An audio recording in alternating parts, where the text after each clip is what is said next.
Federalist 10. Among the numerous advantages promised by a well-constructed union, none deserves to be more accurately developed than its tendency to break and control the violence of faction. The friend of popular governments never finds himself so much alarmed for their character and fate as when he contemplates their propensity to this dangerous vice. He will not fail, therefore, to set a due value on any plan which, without violating the principles to which he is attached, provides a proper cure for it.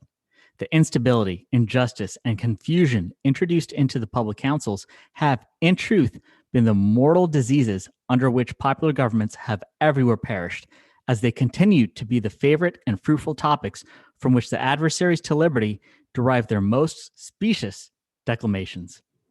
The valuable improvements made by the American constitutions on the popular models, both ancient and modern, cannot certainly be too much admired, but it would be an unwarrantable partiality to contend that they have as effectually obviated the danger on this side as was wished and expected.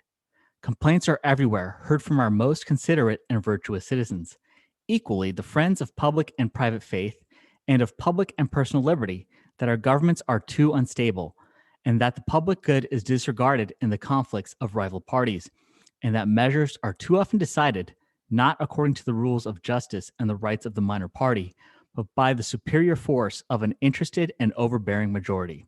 Democrats are set to take control of the U.S. Senate, House, and the White House. This will go down as one of the most progressive administrations in American history. God willing, everything is on the table. You now can pass things without a filibuster threat. That's right. Oh, you'll regret this, and you may regret it a lot sooner than you think. You and I have a rendezvous with destiny. We'll preserve for our children this, the last best hope of man on earth, or we'll sentence them to take the last step into 1,000 years of darkness. I gotta say, like, I can't. First of all, April Fools. Yeah, April Fools, folks. Number one, you thought we would read the Federalist on here. Number two, you think I would read? Smug doesn't read. I refuse to read. Happy April Fools, though, folks. It's like that Simpsons meme. You know, I was elected to lead, not to read. And I believe in that so fully. I mean, just reading is, to me, on its face, the most ridiculous concept. Books are so incredibly dumb. Like, we don't paint on cave walls anymore. We've progressed past cavemen, you know. So, like, you know, in the Enlightenment or the Renaissance or whenever, we're sitting and looking at dead trees in our hands. That's the stupidest thing I've ever, why are we using, this is dead technology.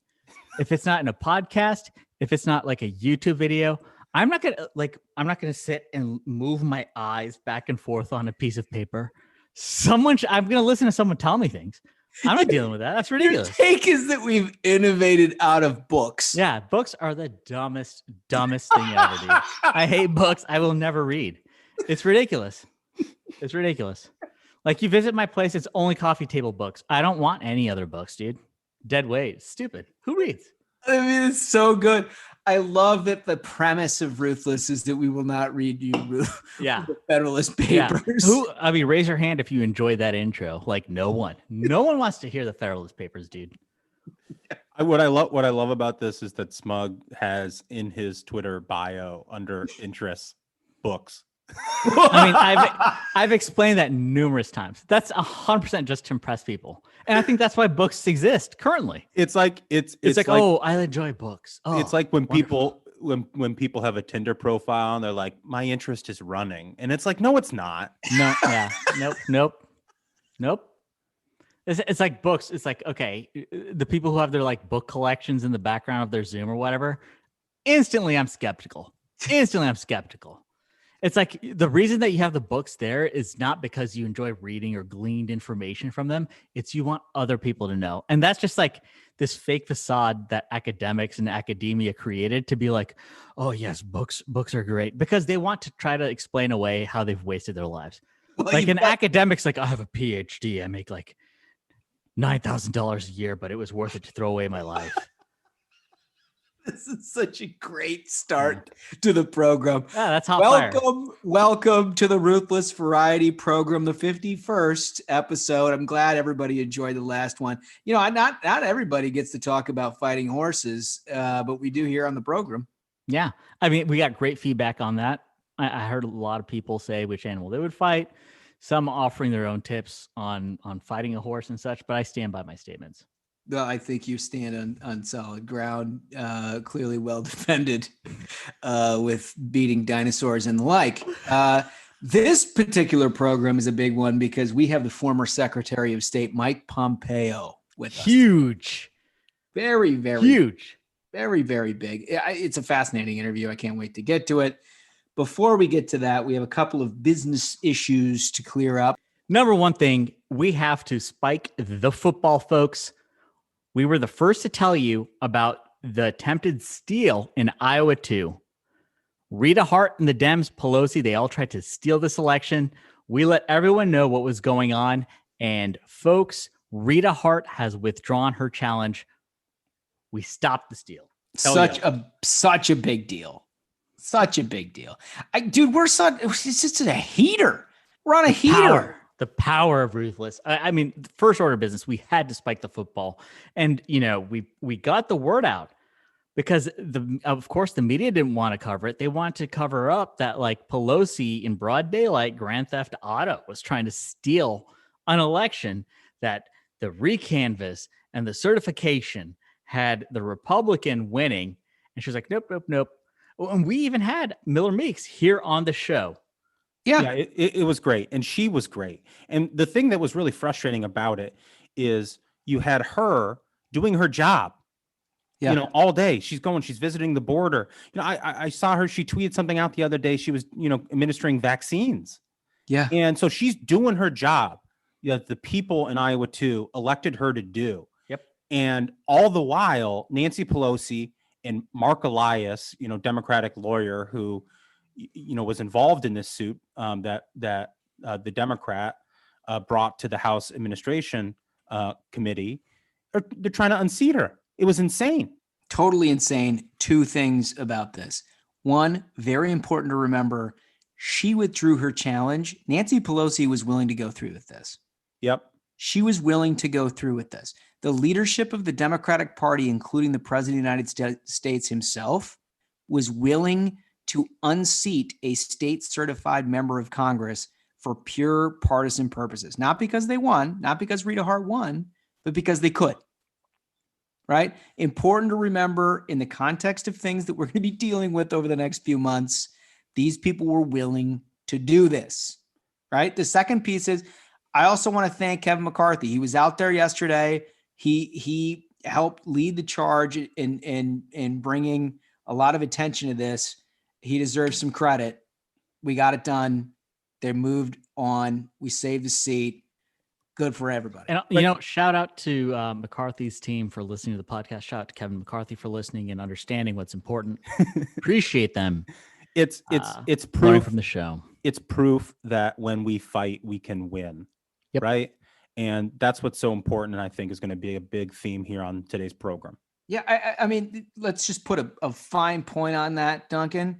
Everything that we've engaged in here on the program, people have taken up the cause, have gone to work, and we've been successful, right? Whether it was Neera Tanden or, HR1, we're going to win that next month. The filibuster, we're going to win that one. We just have to stay at it. This one, Iowa 2, in my view, was as big as it gets. Huge, huge win. I mean, outstanding work, gentlemen. I'm just so pleased that we got the word out and it's over. It's over. We stopped them.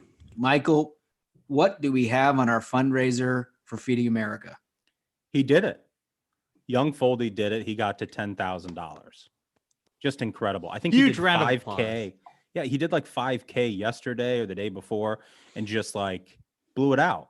I'm not being facetious or funny. I'm genuinely proud, impressed, awestruck.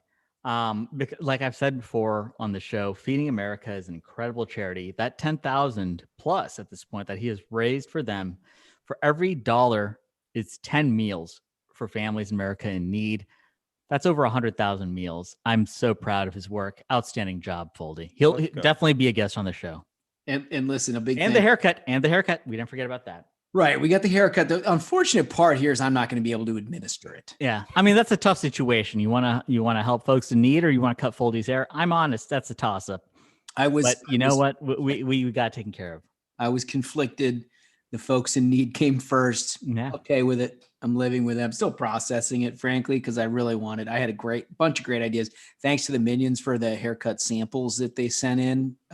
Really good stuff.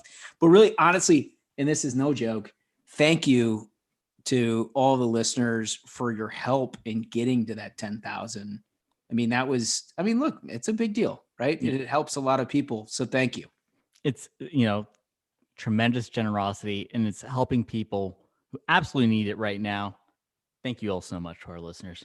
Totally. So I've been lobbying Foldi to maybe do the cut in a couple stages. You grow a long beard, and it comes time to shave it, right? But you're not just gonna shave the beard. You're gonna shave it and maybe keep a mustache, take a photo and be like, this is what I would look like with a ridiculous Tom Selleck mustache, and I want him to do that with a haircut. I want him to cut it once with maybe the mullet. Well, he kind of did it with the mullet, didn't he? Yeah. It's looked good. It's slicked back. I guess I'm looking for something. Do I still get the scissors? No. Come on. No. So let's get the guy a good cut. What's the logistics here, Smug? What do you think? So I'm willing to. So for the listeners at home, if you're in the New York area, Truman's in Midtown, always gets my highest marks.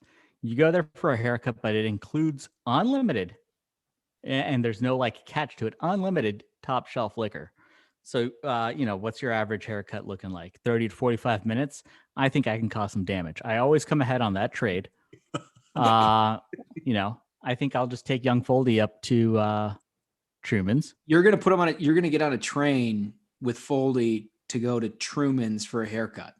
The haircuts are that good. I don't let anyone else touch these lovely locks. Well, I can understand that. It's a fine head of hair.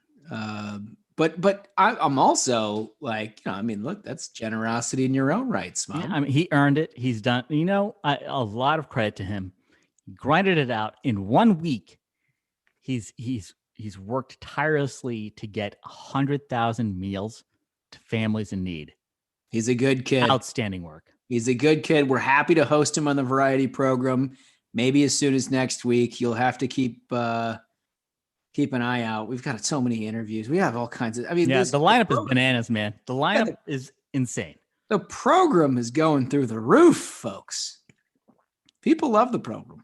It's if we're being honest, it's been very difficult for me to keep this secret, keep it under my hat that we have Pompeo, that he agreed to come on the show, because it's a great one. He's a great guy. I mean, we're in big time territory now. Well, and it's good. It's good for him because we have a global audience now. Right. We tweeted out our listeners around the globe, and I was really surprised. People were like, "Hey, yeah, listening here in Nigeria, listening here in Ireland." I'm like, "What?" Yeah. We we have no listeners in North Korea. We need that government. Bring down that wall. Let the people listen to Ruthless. That Ruthless wall. Well, we address North Korea with Pompeo. So we'll hear all of that. Outstanding. It's really cool to know that people are listening around the globe. Special shout out to our Kiwi friends in New Zealand. The original map cut off New Zealand, and people are like, "I'm low key pissed. Where's New Zealand?" So I had to get that cropped so we could tweet that out. But shout out to the Kiwis. I love it. So I want to cover two things before we get into our other stuff here. The first is our hack bracket. We are in the final four. It's been an incredible run so far. Personally, my bracket is broken, but the voting, the numbers are tremendous, and sure, there have been some upsets, but I think, again, this supports what we've been telling you folks. There's a number of factors going into this. Getting hot, it's just like March Madness, Hack Madness. Getting hot at the right time is key. So, 100%. So you've got Aaron Rupar in the final four. He came in as a 4 seed. He started pushing out this garbage that even the Chinese Communist Party ran with. I mean, that'll get you into the final four. That's gonna take you deep, and that's what it's done. I personally have 3 of the 4. I had Lorenz Same. over Rupar, Same. but I'm totally comfortable with the fact that Rupar has earned his right in the final. I feel like this is a very well deserving Final Four. It really is. It really is. The cream rose to the top. I had Lawrence in mind, but again, like I said, she, leading into it when the committee was deciding the seating, she was. The problem is she blew up right before when she needed to. Well, and Right she blocked basically every minion, and so it made it more difficult for interaction. But I will say, Chris Cuomo in the establishment division, he's had a hell of a month. He's coming in with a hot hand. He's going to face Rupar in the Way Too Online division. Yeah, every day it's like we learn more about Fredo and Andrew Cuomo. We're like, apparently Andrew Cuomo was pulling COVID doctors to run up and provide tests and treatment to his brother in the Hamptons, which is incredible. He was like, no, you don't need to be at the hospital. You take care of my brother. And CNN knew of it. I mean, there you go, folks. That's what Hack Madness is all about. Incredible. So on the other side of the bracket, we have a repeat from last year's championship. Mm-hmm. Mm-hmm. So this is I mean, big time, as big as it gets. It's Jennifer Rubin against the potato himself, Brian Stelter. Absolute powerhouse teams. I mean, those are programs that it doesn't matter the season, it doesn't matter the administration, they will hack it up. They will. So originally my bracket, I've got Stelter winning this thing. I'm not confident in it. I feel like Jennifer Rubin's had a hell of a month. I mean, really, it's anyone of these 4. You never know. Rupar could unleash more communist propaganda. Fredo could have another controversy pop up. You just don't know. These are 4 teams very deserving of being in the Final Four. Yeah, I think Cuomo can surprise some people here. Well, you have that. You're trying to, right? I see what you're doing. No, I mean, look, all I'm saying is the guy,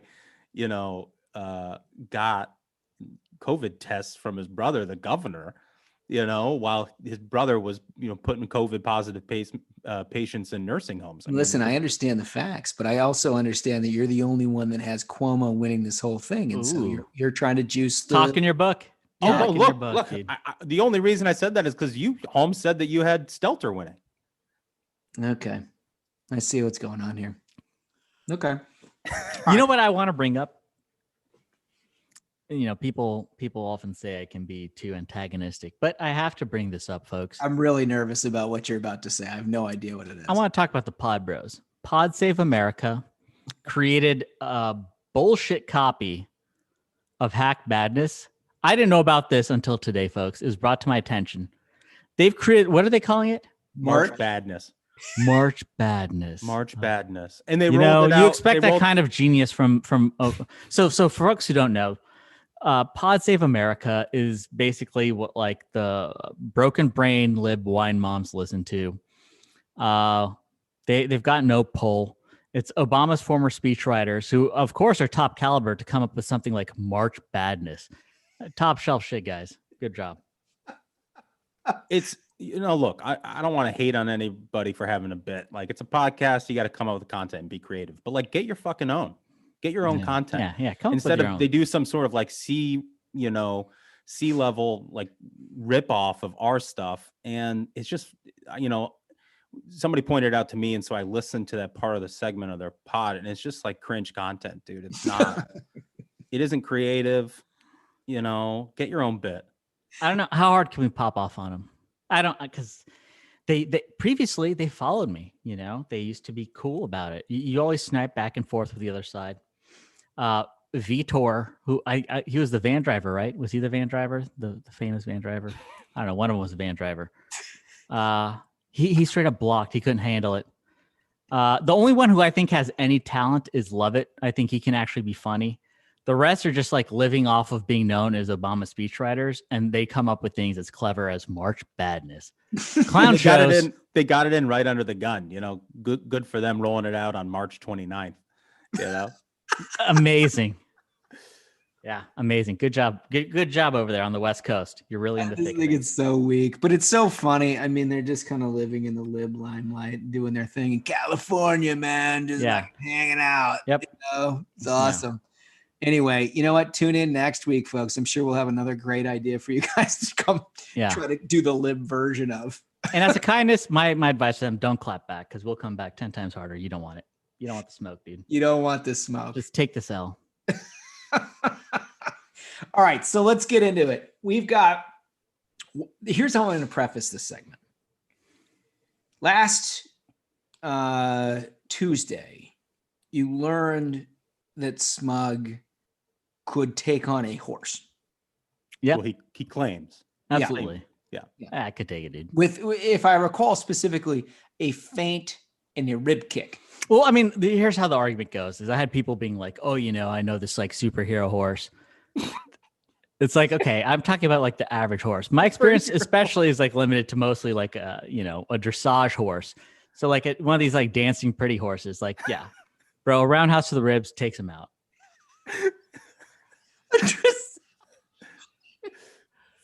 All right. Like we've covered that.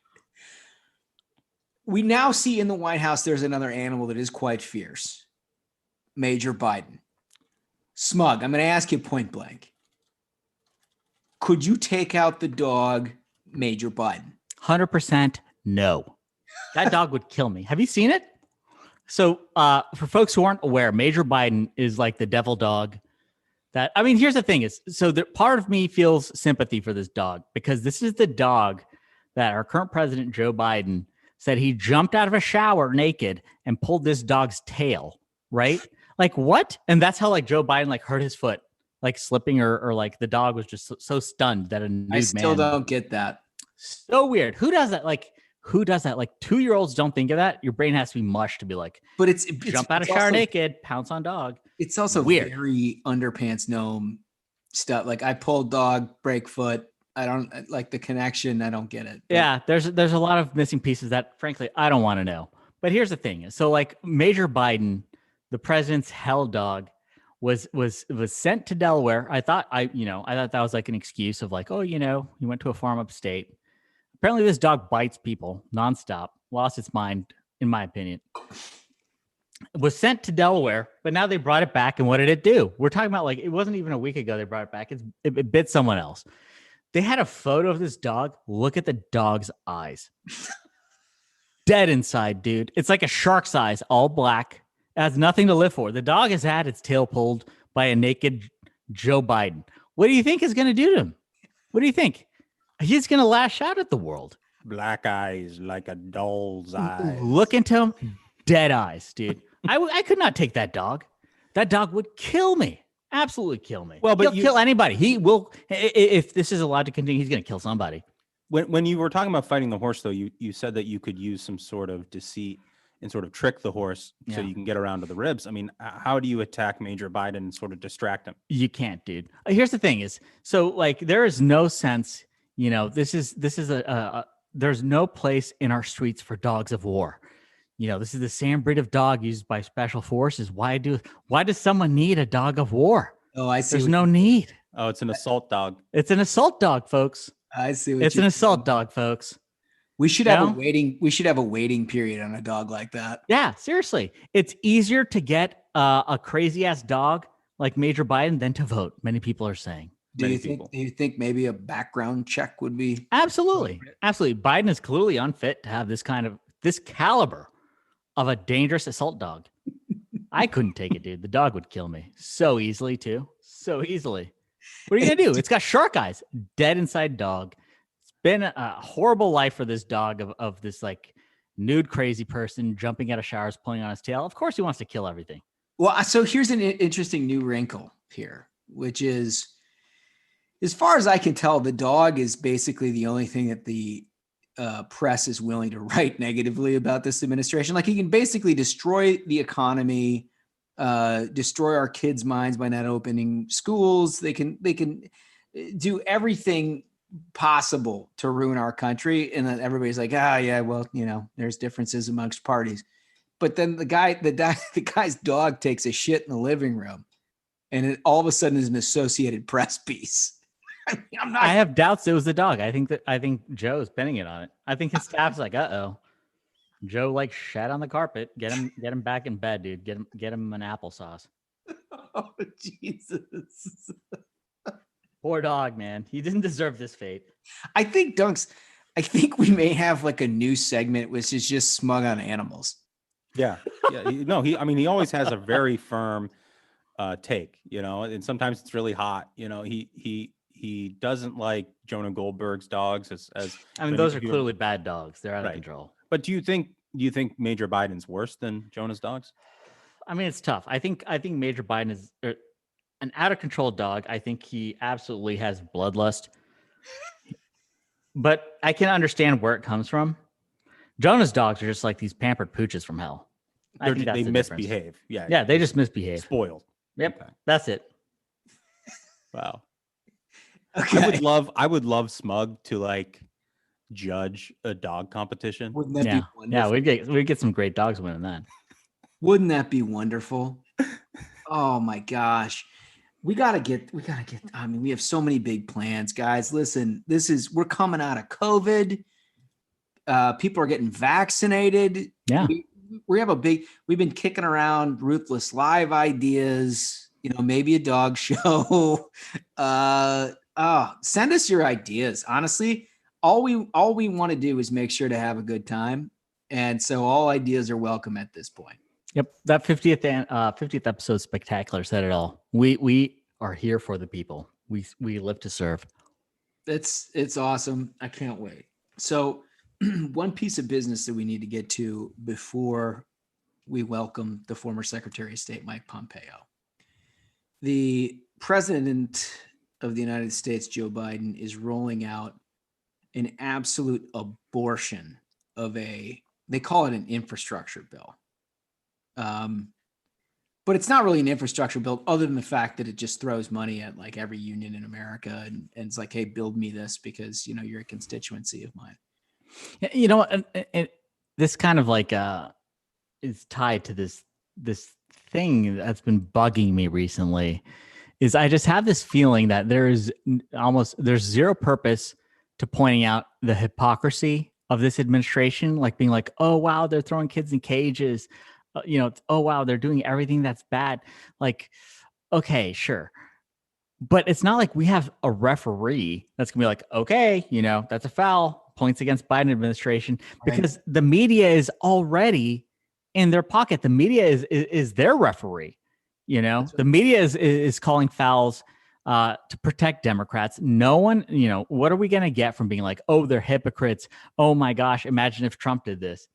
Yeah. What we have to do is, starting from a grassroots level, we have to band together and we have to fight their agenda because it's become crystal clear. This is just like in every aspect on every front. It's a total takeover. We've got to fight it head on. You're absolutely right, Smug. I mean, you just look at this Georgia voting reform law and like the facts don't actually matter. They're just going to say it's Jim Crow. Yep. And the media is going to amplify that. And it's all going to be just, grist for the liberals in Washington to pass HR 1. Like they need a talking point, and so everyone's going to give them the talking point. So like, yeah, I mean, we can point out that they're hypocrites, but ultimately at the end of the day, like if we don't band together and fight this stuff, we're not actually going to win.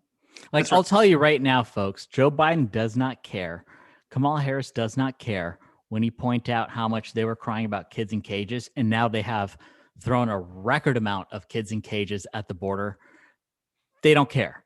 What they're trying to do is a total power grab on every front.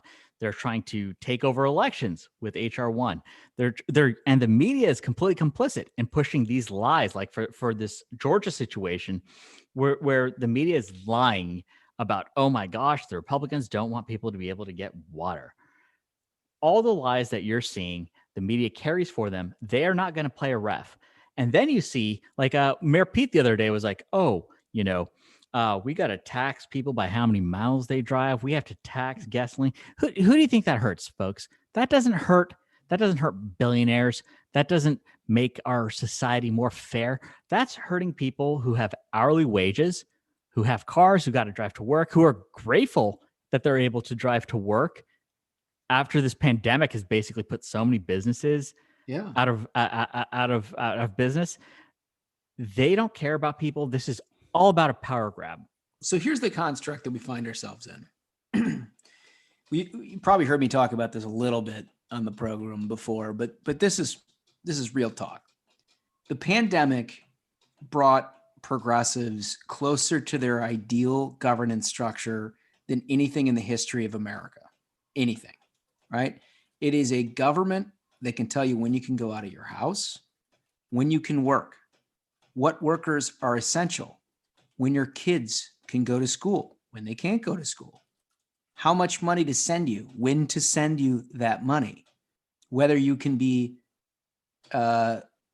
vaccinated, what person can be vaccinated first, what group do we find most appealing to send aid in the COVID relief bill that we heard Tim Scott talk about.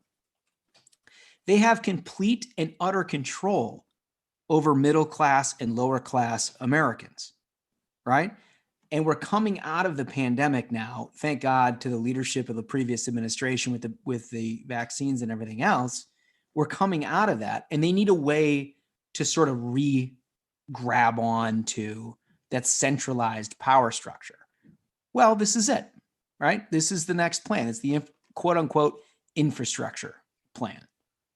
And the infrastructure plan has everything to do with taxing the shit out of all of the businesses across. They're gonna say these are all about corporations. It's nothing to do with corporate. If you think for a second that like the Amazons of the world are being punished by a corporate tax, you have not paid attention to how much corporate tax they've actually paid. Zero.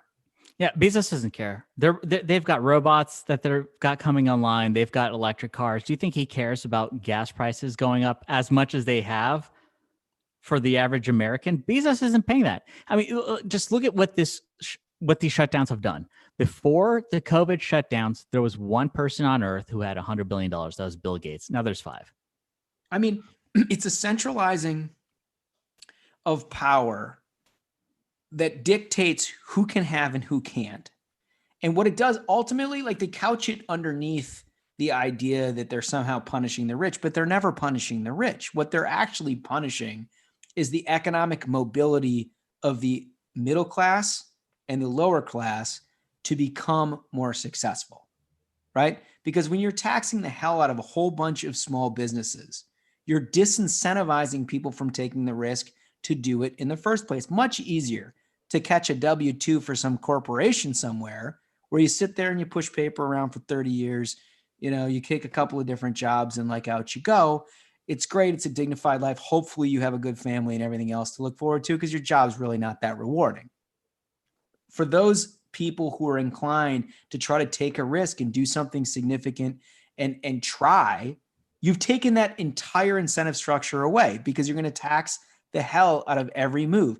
Nobody making 400 grand is making 400 grand, right? Because if you're doing that, if you're taking that risk in a small business setting to try to net or gross rather 400 grand in receipts, you're one paycheck away from losing everything because you have employees. That's the thing is this tax is going directly against people who have a payroll. That's it. So That's when they people. have a choice, they're like, well, I have to pay this tax and have this payroll. Where are the cuts coming from? The government will come after you if you don't give them their pound of flesh. And you're going to have to cut from payroll.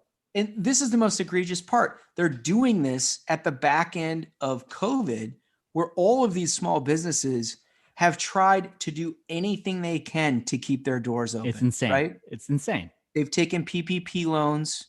Their employees undoubtedly are on unemployment, are undoubtedly, getting assistance in terms of the STEMI checks back in December and again. Like all of these things are kind of like pulling together. And the back end of it, they're like, okay, now you can open your doors, but when they said they want to quote build back better, this is what they're talking about.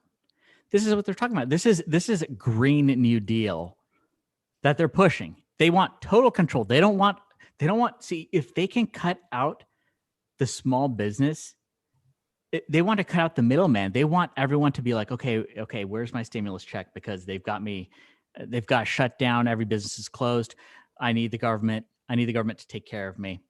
They've cut out the middleman. It's important you said that, Smug, because I think, now that we've been in, COVID lockdowns for a year under two administrations, you get a really divergent sense of their two different agendas, right? Like when the Republicans passed the COVID bill, the CARES Act in 2020, we set up PPP so that these businesses could keep employees on payrolls. Yep. Right. And the Democrats, of course, attacked PPP. It's a handout for business. And they called it a corporate bailout. Meanwhile, a corporate bailout. What they actually want, and the reason why they attacked it, is they want to send people checks. They want to decouple employees from these businesses, and these businesses that have struggled for so long through COVID, who've been just grinding it out to stay open, to stay alive, to have enough, revenue to survive. Now, the second that they get out of COVID, we're going to raise your tax bill. I'll tell you right. Unbelievable. That's what this bill. That's what the Democrats are pushing. This is the she bailout. They don't want manufacturing. They don't want businesses in America.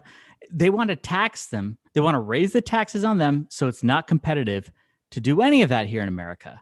You're going to have if you're a large company, are you going to pay this monster increase in taxes here? Or are you going to be like, you know what? Now the taxes are back up, we're going to go right back overseas. You're not going to have your factories here, folks. You're going to go right back to China. You're going to have all your manufacturing done there because, hey, the taxes are so high here in America, it's not worth it. It's not worth it. And so those workers are now, who previously could have had a job in manufacturing here in the U.S. because we were competitive. Yep, those workers, they're done for. They now just need the government. Right. Now Biden can send them another check. Yeah. And that's the decoupling I'm talking about, right? It's like, why would you open your doors back up in Detroit while the government has a gun to your head saying they're going to raise your taxes when you can move overseas? What do you think? So remember after Trump passed the tax cut plan, what happened is you got this barrage of news of companies that are like, hey, we're going to build a factory here. Hey, you know what? We're going to have another factory here in the U.S. Hey, saves us on shipping, and now we're competitive. Yeah, we're going to build here in the U.S. All those places faced with this like monster tax hike, nope. They're like, yeah, we got to go to China. Too expensive. They're not going to do it. And it's so maddening because it's happening in broad daylight. Yep.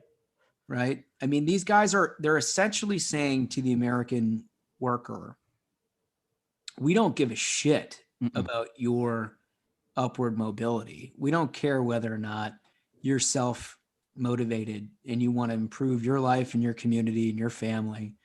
What we're going to do is take away your ability to do anything for yourself. And instead, you're going to rely entirely upon us, right? We're going to send you a periodic check. We're going to pat you on the head. Don't worry, you're going to have real nice roads. You may worry a little bit about the criminal justice system since we're letting everybody out of jail. Yep.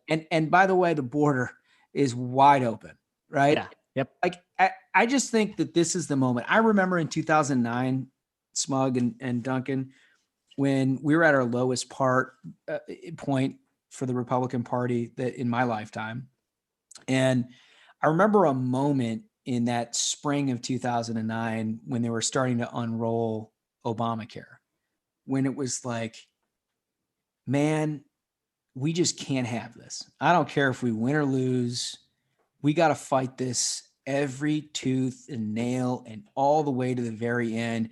And all of a sudden it felt like everybody was with you, right? We spent like 3 or 4 years in different places on like the war and different places on, TARP and all the crazy things at the end of the Bush administration. But all of a sudden, all conservatives locked arms, right? And we were like, okay, I get it. I understand why I'm a Republican. I understand why we need to fight for this stuff, and I'm not going to give an inch on it. And I think we're ahead of the curve in terms of where we were in 2009 right now. I think people are looking at what they're trying to accomplish with HR1 and like unseating the congresswoman in Iowa.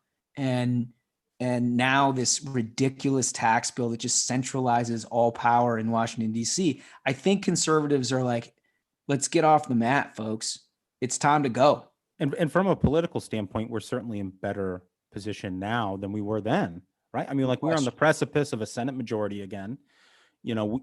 I think I like our odds to take back the House in 2022. Yep. And so like we can't be glum about this, guys. We got to like actually stand up. That's and the fight thing this is, stuff. is no one, the media doesn't care.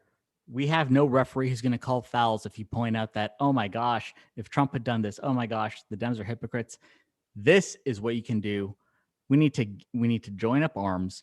We have to look at what they're trying to do in broad daylight. This tax bill, this infrastructure bill, all this is tied together, folks. Why did those small businesses go out? Why did they go out of business? There were lockdowns because the Chinese government did a cover up on the COVID infection. And this isn't, you have the media now, which is trying to say, oh my gosh, trying to blame China for this is a conspiracy theory. There was a great frontline on PBS, which is, pretty much at this point as left wing as it gets, talking about all the absolutely criminal behavior that China did in covering up this virus, vital time when we could have actually tried to have a response to it. They covered it up, and then this is just unleashed on the world. So many people lost their jobs. So many people lost their lives. So many people lost their businesses. And now, what are they going to get from this administration? A thank you gift. They're gonna give a thank you gift to this to Xi by raising taxes on businesses here in the U.S. who are going to be forced to move overseas, and that's going to be their building back better. There are thousands of China people, bailout. There are thousands of people, maybe 100,000 of people who died early on in this pandemic because we didn't have a really effective treatment protocol for COVID when people went into the ER with COVID. And the reason why we didn't is because China actively suppressed all of the information about COVID at the front end. And everyone forgets this too. They blamed COVID on American troops. Yeah, I know. Yeah. They did. We have Pompeo on this episode. I was right when COVID was breaking out, I was talking to the Secretary of State Pompeo, and there had been posters that were put up at Chinese embassies saying, beware the American military virus, trying to trick people into thinking, oh, COVID is coming from Americans. Yeah, man. And that the only person who benefits from this bill, from this tax raise, from this like infrastructure, from Mayor Pete's taxes on gasoline and driving, only person who benefits is China. And I'll say this, look, this is a very different situation than Obama, who was a incredibly gifted new generation politician who captured the imagination of a lot of Americans. I happen to think he was a terrible president, but he was, in that moment in time in 2009, he was pretty compelling. This group of fucking clowns that we've got going now are not interesting. They're not cool. They're not any. You got a president of the United States who doesn't know who his Secretary of Defense is. Speaker of the House who, like, literally, I'm not kidding you. If you were to invent a more aloof, ridiculous, absurd, like comic book character of a liberal politician than Nancy Pelosi, I don't know what you would draw. Like, I don't know what you could come up with. And you have Schumer, who's just like absolutely terrified of getting primaried by AOC. So he has to run with these crazy clown ideas. Like, this is the opposition. This is the opposition. I mean, we could look, we're going to steamroll these guys, right? This is only a matter of time, but this happens quicker when everybody puts their jersey on and stops sniping back and forth about, what all we may or may not have happened in 2020. And we start looking forward to prevent what could be catastrophic damage to our country over the next couple of years. And like, if you're at all, sort of thinking I'm overstating it, they do away with the filibuster because of HR1. They're going to admit DC as a state. They're going to get 2 more Senate votes.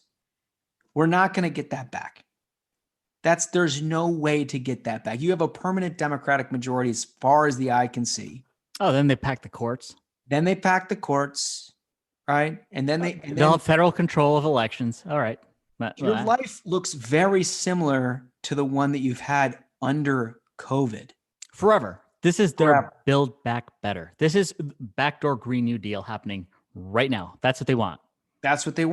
So anyway, that's our lesson for the day. I think, you know what, guys. I like the energy on that. I Yeah. felt like I breathe hot fire when I think about that, man, because this is insane. And the time has come. Gather around, folks. It's time to take a stand. absolutely. Speaking of taking a stand, this guy's been doing it for a long time, but he did it really, really well during the Trump administration. Secretary of State Mike Pompeo. Secretary Mike Pompeo, how are you, sir? I'm good. Good to be with you. Listen, life hasn't slowed down for you. You're a pretty busy guy. I noticed there was some light travel to Iowa and New Hampshire even. There was. I didn't travel to New Hampshire, but I spoke to the Republican Party fundraising event there last week by Zoom. But I was up in Iowa helping Representative Ashley Hinson. I was in Nebraska helping General Bacon, Congressman from Omaha. I was down in Texas helping Sarah Sanders in her race for governor in Arkansas. All good stuff, making sure 2022 is the complete blowout for the Republicans. Man, I feel like, is this just something that happens when you're Secretary of State? You just can't stop traveling? How about you take a break, huh? I did. I took a couple weeks off. It was all good. And this travel was a little easier, right? Couple hour flights instead of a day and a half. So all good. Well, I love that you're engaged. I tease because I know how you love traveling the country. But some people have also taken notice that you could be a potential presidential contender in 2024. Have you given that any thought? It's always flattering when people talk like that. I love this country. I am always up for a good fight. We are in an enormous fight with the progressive left. There's no doubt about that. I'm going to focus on the next year and a half, making sure that they don't own both houses of Congress come January of 2023. And then everything else will settle out. We'll see what happens after that. It was fun to be up in Iowa. Everybody's still excited. Everybody still understands that the challenges that America faces are in a better place today because of what we did these past 4 years, but they're under assault today. And so they are anxious to get back at it. It was fun to be up there with them and help them think through how we should approach that. Yeah, well, look, I know nobody's going to bully you into running for anything you don't want to. Lord knows we tried to do that a couple years ago in Kansas. You did. It's true.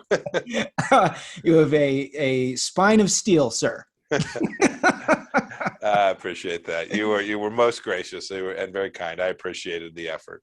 So one of the things, and I noticed the New York Times picked up on, they were aghast that you had some commentary on the Biden administration. My first thought was, holy smokes, I wonder if they've met John Kerry or Hillary Clinton, right? They're trying to, I guess, somehow presume that you are stepping outside the bounds of a Secretary of State by making observations about your successors. But I'll tell you, you're right on. What do you think is the biggest problem that each in the outset of the Biden administration they're creating for themselves with foreign policy? Well, Josh, back to the New York Times piece for just a second. It was an odd piece in one sense. The story that somehow I wasn't conforming to the genteel diplomatic niceties that former secretaries of state had. First of all, I didn't do that when I was a Secretary of State either. Right. We were pretty straightforward. I'm from Kansas. We just kind of, people ask and you tell them what you're thinking. But yeah, the hypocrisy wasn't odd. To watch the New York Times pretend that history was something that they didn't have to consider wasn't surprising to me at all. I mean, the woman who wrote that article completely disconnected from any sense of reality without acknowledging that previous secretaries of state had done precisely this. They'd continued to make the case for what they did. I've tried. I hope this administration is successful. Secretary Blinken did some good work sanctioning senior Chinese leaders for what they've done in Hong Kong. I applauded him publicly for that. I think that's what we all, as people who love America, need to do. As for what they're working on today that concerns me, really two things. One, their rhetoric on China has been pretty good. The things that they've talked about there's been a lot of continuity. I was really proud that there was pretty good bipartisan support for the need to push back against the Chinese Communist Party. It always made me, it was always heartening to me to watch, 100-0 votes in the Senate for Hong Kong sanctions and 98-2 votes on issues surrounding the genocide taking place in Western China. I hope that continues. But it's important to watch the actions, not just the words. I hope they won't talk loudly and carry a small stick. That is dangerous. And so we need them to deliver on the commitments that they've made and to kind of follow through in the same way that the Trump administration did. In the Middle East, I'm less optimistic. They have a fundamentally different worldview than we do, and we can talk about that if you'd like. And then the last thing I'd say is, in the end, as a Secretary of State, you deliver against a president's foreign policy, and you have an imperative to make sure you understand the commander's intent. What's the top line view? President Trump's top line view was America first. We're going to make sure that the things we do serve our citizens well, and that's complicated to execute, but the mission statement was crystal clear. My guess is that the mission statement inside this administration looks like climate change first. Yeah, no question. And the decisions that will flow from that, the policies that will emanate from putting climate change a priori as the highest and most noblest thing. I use that word noblest intentionally. Noblest thing that one can do doesn't portend well for our security. No, I mean, look, I couldn't agree more. Let's go back to the Middle East. You were involved in so many things. I mean, I look back and preparing to talk to you today, and I mean, literally end of the globe, you were involved in an incredible amount of things. But I think obviously one of the bigger accomplishments of the Trump administration is what you were able to accomplish in the Middle East. What are these guys doing? So it was a group of us. I don't take credit for this. This was a team. This was myself, Jared Kushner, Secretary Mnuchin, President, our Ambassador Friedman, our ambassadors in the Emirates, Ambassador Rakolta, Ambassador Abizaid in Saudi Arabia, a big team that all came together around a central understanding, which was, for 40 years, we'd said, let's solve this fight between Israel and the Palestinians. And until we do, we're just going to do nothing. The previous administration, the Obama administration, had taken one further fill-up to that, said, and if we can't solve that, let's kind of deal with the Iranians. That hands them a bunch of money and creates the wealth and power so they can, too cynical, so that they'll have the capacity to underwrite Hezbollah and the Iraqi militias and the like. We flipped that all on a script. We said, look, Iran is the central animating force for instability in the Middle East, the regime in Iran. Second, we'd love to see the conflict between Israel and the Palestinians resolved, but we're not going to let them have a veto on further progress. And then lastly, we began to work with the countries in the region to make the case for why collectively they could create more prosperity and more security for their own people if they would come together. And the resulting effect of that was a number of things, including the Abraham Accords, which I am convinced will make life better for everybody who lives in the Middle East. It's historic. I don't think it will be undone, because I think now the people in Bahrain and in the United Arab Emirates and in Sudan and Morocco will come to see the enormous personal benefits that accrue to them from it. And I don't think they'll let their governments go back. I'm optimistic that that desire to integrate diplomatic, economic, security relationships between the Gulf states and the Israelis will only continue to grow. How much of those accomplishments do you think are a result of thinking outside the box and approaching things a little differently? There's a joke in DC about foreign policy establishment, and that there's really no difference between conservatives and liberals over a period of 30 so years. And obviously you guys took an extremely different approach to that, and it was difficult, right? I mean, you talk about the deep state. I mean, the existence of the deep state, to the extent that there is a big one, it resides right squarely where you were presiding. Yes. It's true. Look, we had two things going for us. The first is we had a president of the United States who was willing to break glass and prepared to deliver on the promises he'd made. So he said he was going to move the U.S. Embassy in Israel to Jerusalem, right? He said he was going to do it. A lot of presidents campaigned on it. President Trump said, I said I was going to do it. And so it took us a bit. But in the end, the establishment said there would be Intifada 9 or World War III or whatever the heck it was. Right.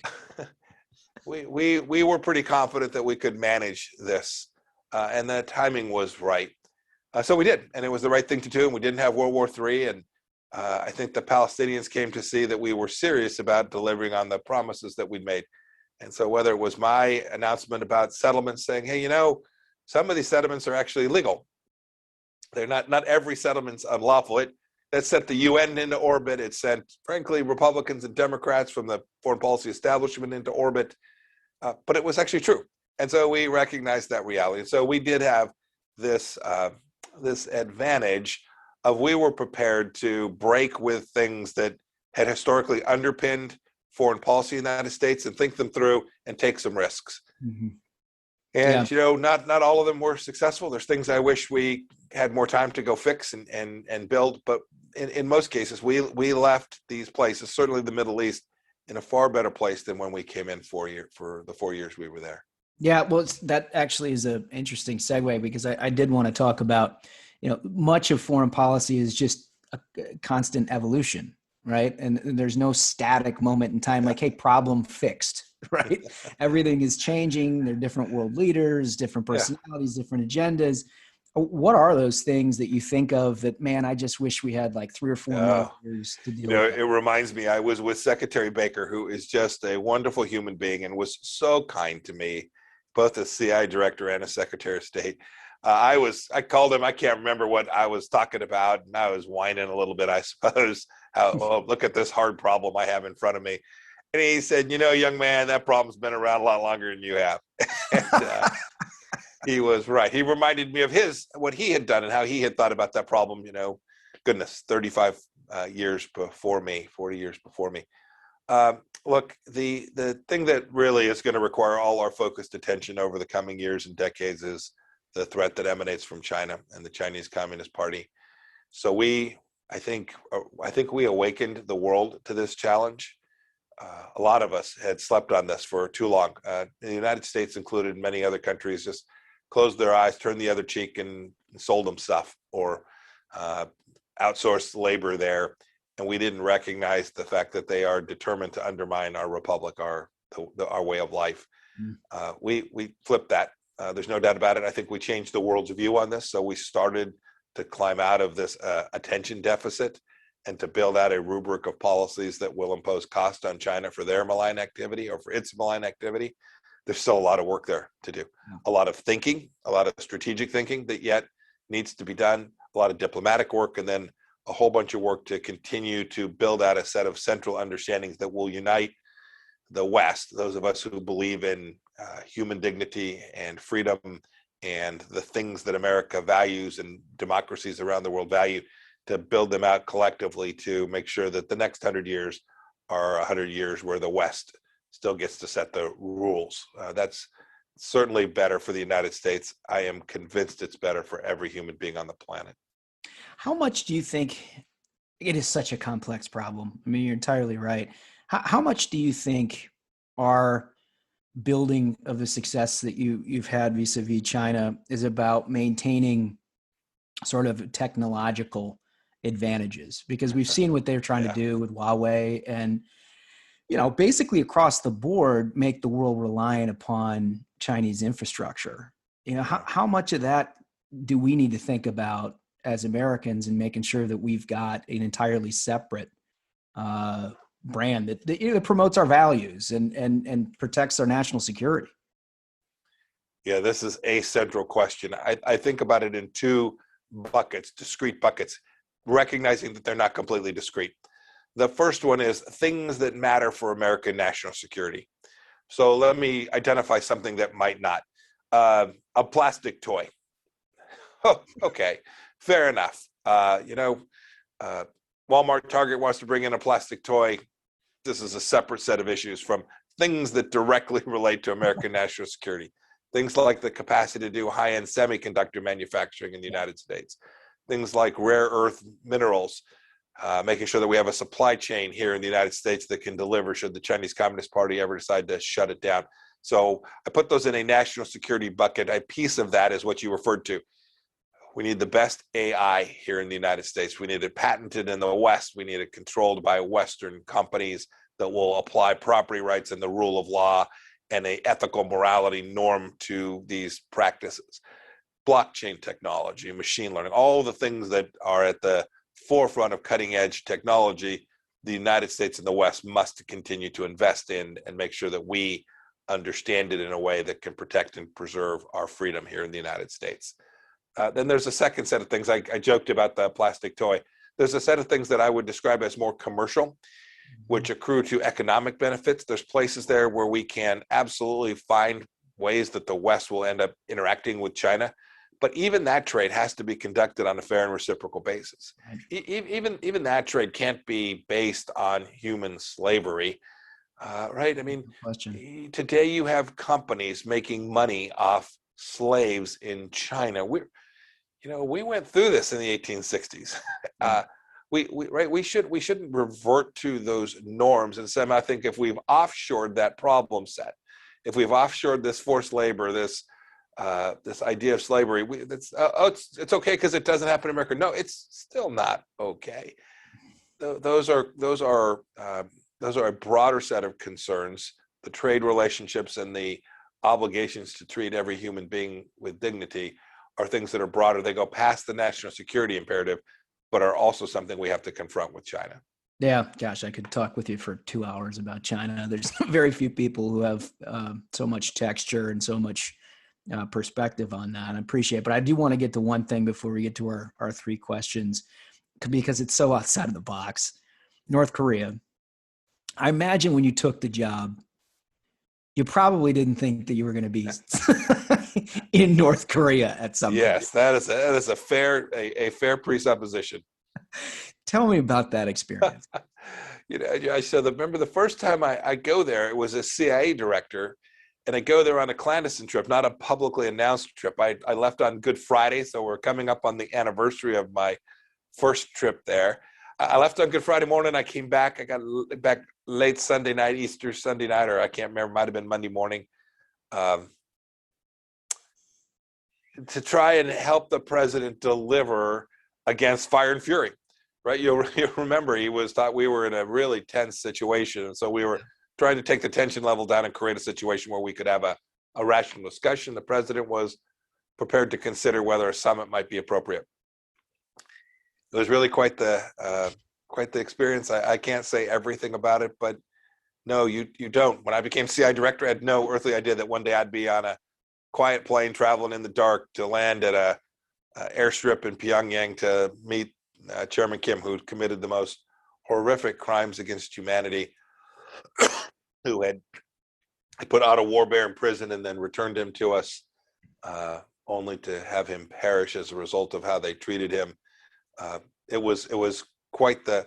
I had a couple months to prepare for it, but nothing can quite prepare you for being there.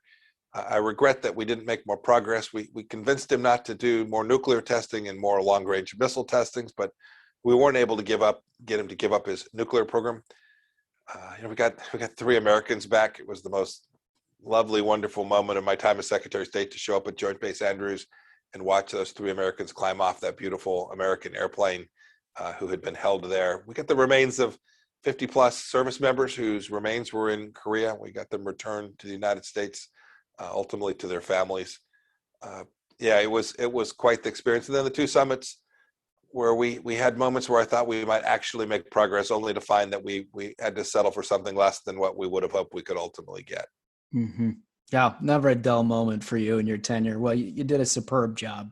Thank you, Josh. I got 3 questions for you. They cut to the heart of everyone, Secretary. Yes, sir. Go. So, the first one is your last meal on Earth. What would it be? No brainer. Pizza.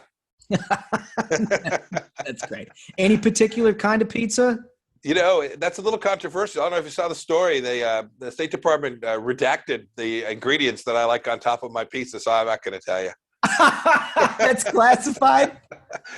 Some FOIA request, they blacked it out. I don't even know why.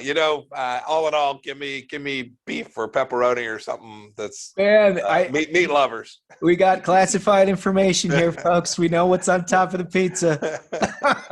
All right. Second question. If you were not involved in politics and not involved in what you're doing, what would you be doing with your life? Yeah, probably back doing what I did before I ran for Congress in 2010. I was a small business owner. We had a couple hundred people that worked at a machine shop. I loved every moment of trying to, make customers happy, build out the team, grow the workforce, make some money. I very much loved that. I consider that service too, where we had a couple hundred families that depended on us to be successful so that they could, go on vacation, whatever it was, buy a motorcycle, take care of their family, send their kids to a school that they wanted their kids to go to. I remember that it was wonderful service as well. I'll probably be back in the private sector doing something like that. That's great. All right. Third and final question. This one's hard to get around. What motivates Mike Pompeo more? The thrill of victory or the agony of defeat? It's back to my Wild World of Sports days. Yeah, that's right. Yes. That's right. You know, there's nothing like celebrating success as part of a team. There's nothing like setting a mission, driving towards a goal, and getting there, and to look around at the team who delivered and be able to say thank you to them. I think that it's probably the thrill of victory that gets me up every morning, the opportunity to try and get to the end point that we're all looking for. Well, we are thankful that you've had that opportunity, thankful for your service, and we're going to keep an eye out because that travel schedule looks to me like you're not going anywhere for a while. Thanks, Josh. If you see me in Iowa again, report back. All right. Thanks again. So long, my friend. So, you know, it's funny. You mentioned that you had an interaction with Pompeo in the last couple of years. You know, I've had a few, but as Secretary of State, it's such an important job. You know, he's very much on the job and extremely rigid, and as he should be. I mean, he's a smart guy. He has his eyes on the ball. He knows what his job was. He did his job. It's a shame how this administration... He let his guard down here. Like this is a warmer Mike Pompeo. I loved it. Right. I loved it. He's got like he's got a good sense of humor. He has good sort of sense of the historical nature of what he was doing. Man, he's locked in on China. Yeah, that's the thing. That's one of the things that I very much appreciate. He knows. And he's 100% running for president. Yeah. I mean, I appreciate that also that he announced he's running here on the show. I think honestly that's going to become a trend. I mean, we didn't get a no out of him. We didn't get a no out of Ted Cruz. I forget. Do we ask Tom Cotton about it? We should get him back and ask him point blank. I want to ask him, Senator Cotton, you're running for president, because this is officially Ruthless is now the first stop. You stop here, then you go to Iowa. Yeah, it's the first stop. But anyway, I can't tell you how much I appreciate Secretary Pompeo making the stop, because I actually learned some stuff. And, you know, we like to keep it light on the program. We like to do variety. We sing, we dance, we entertain. But occasionally you're going to get a little something that you can take with you. You're going to sound pretty smart at the next party you got. And anything that he said about the Middle East, about China, about North Korea, man, that's like a cheat sheet. Yeah. And you know, that's the thing is, again, like I know I've said it, you'll probably get tired of me saying it, is pointing out the hypocrisy on the left. It's going to get us nowhere. It's going to take us from a grassroots level. We got to band together.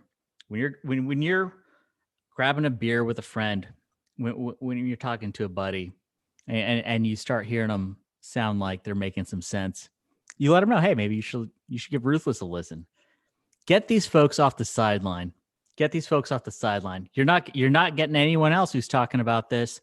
Let them know too. Smug's getting hot. I'm starting to think he could actually take the horse. The China thing, man, it gets me. If the horse started saying it was pro-Xi, want to raise taxes, that horse is toast. A Chinese dressage horse, I think you could take. Yeah. Oh yeah. Chinese Communist Party horse, no chance. I'm still trying to picture the faint rib kick. I can see it a little bit, more so after this segment, but you know, let's play this out. So that was an absolute banger of an episode. Outstanding work, gentlemen. So until next time, minions, keep the faith, hold the line, and own the libs. Stay ruthless. We'll see you on Tuesday.